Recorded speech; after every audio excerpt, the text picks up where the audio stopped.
It's never been a better time to be a Revon customer. When you sign up or switch to Revon broadband internet, not only do you receive free installation, a free modem, and 3 months of service for free, you're also automatically entered to win up to $5,000 in prizes, like a 60-inch smart HD TV with Bose surround sound system and Rev TV Premium, Rev Voice home phone service, complete with a portable phone system, a laptop, and Revon Extreme broadband internet service. Already a Revon customer? No problem. You are also eligible to win a prize package as well. What are you waiting for? Call us to sign up or switch today. Good evening, everyone. You're tuned into NB12. Coming up tonight in news, the commissioner speaks out on last week's police-involved shooting on Eleuthera. The former prime minister blasts government over Baha Mar roadworks. The latest on those Cuban detainees being held here in the Bahamas. Plus, a Bahamian sings the roof off at the world-famous Apollo Theater. I'm Vonnie Tude, and NB12 starts now.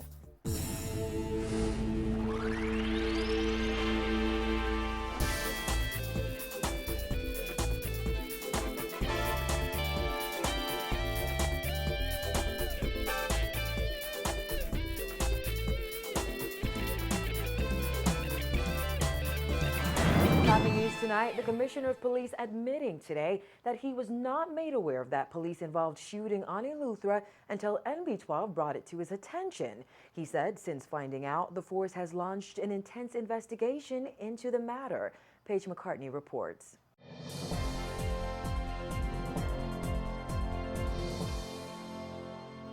Commissioner said after viewing the video several times, it's evidence that something clearly went wrong, but he's not putting the blame solely on the police officer or the suspect.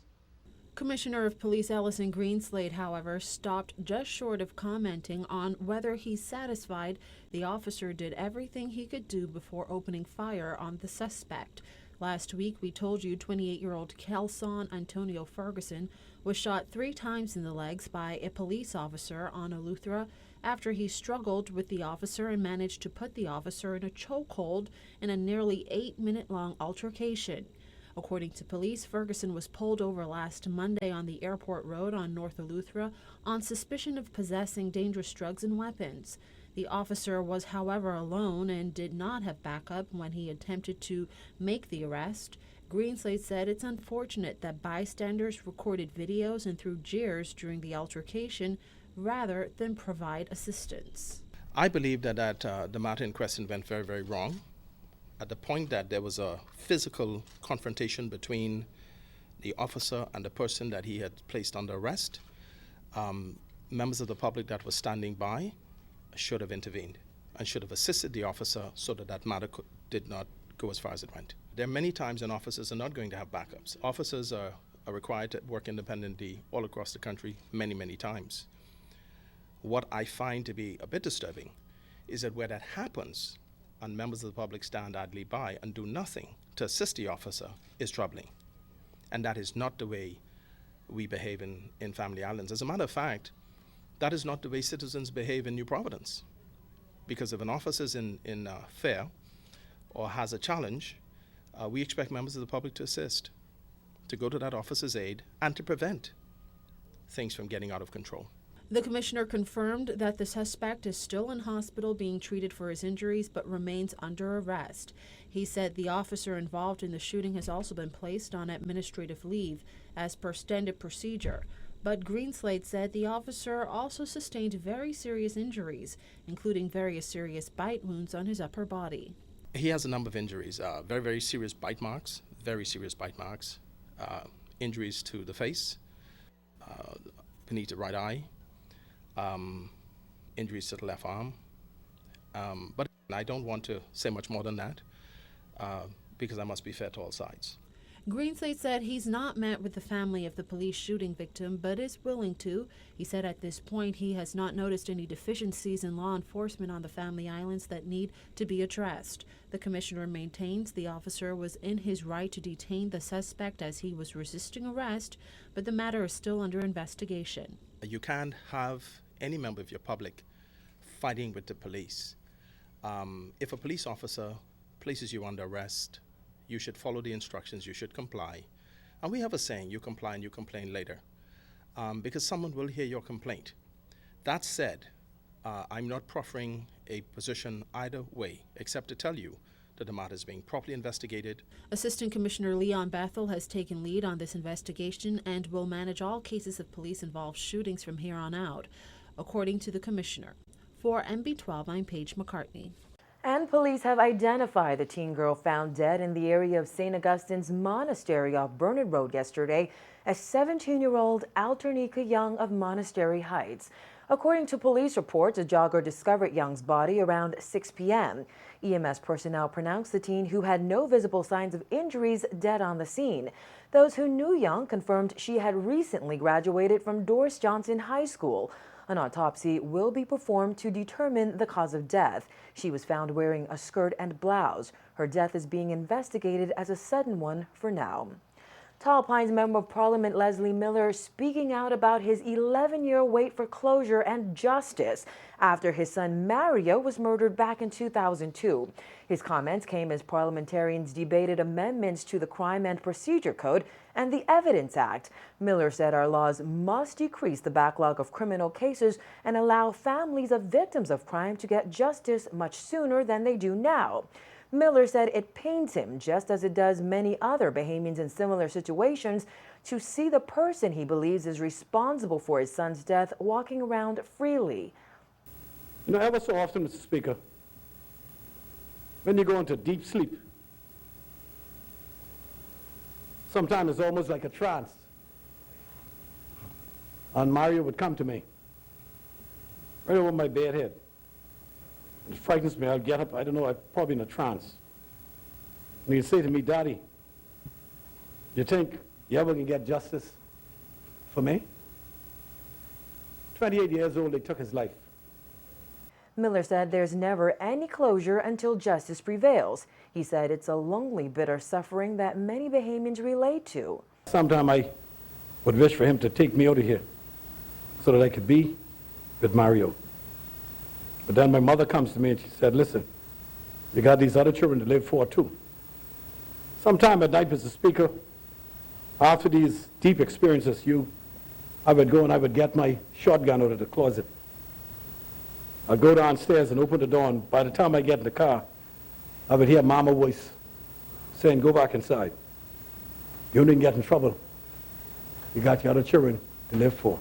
People don't know the pain, the agony, the hurt that those of us who would experience something I would never wish on no single human being, Mr. Speaker, in this world to go through. Miller is calling on government to implement stricter jury protection laws. He says many citizens dread having to serve on a jury because of the threats they allegedly face by criminal defendants. After maintaining silence on national issues for nearly 7 months, former Prime Minister Hubert Ingraham yesterday blasted government over Baha Mar roadworks. He contended that the Kersey administration's haggling over what it owes Baha Mar for the redeveloped West Bay Street is an embarrassing situation that could cause unimaginable harm to the reputation of the Bahamas. He noted, having been a part of the good faith negotiations of some of those agreements with these investors, "I am saddened to see the good name of the Bahamas as a trustworthy and transparent jurisdiction in which to conduct business threatened by a tedious, vexatious effort by its government to delay meeting its agreed financial obligations to this important project." However, Prime Minister Perry Christie dismissed those comments today as a blip on the screen.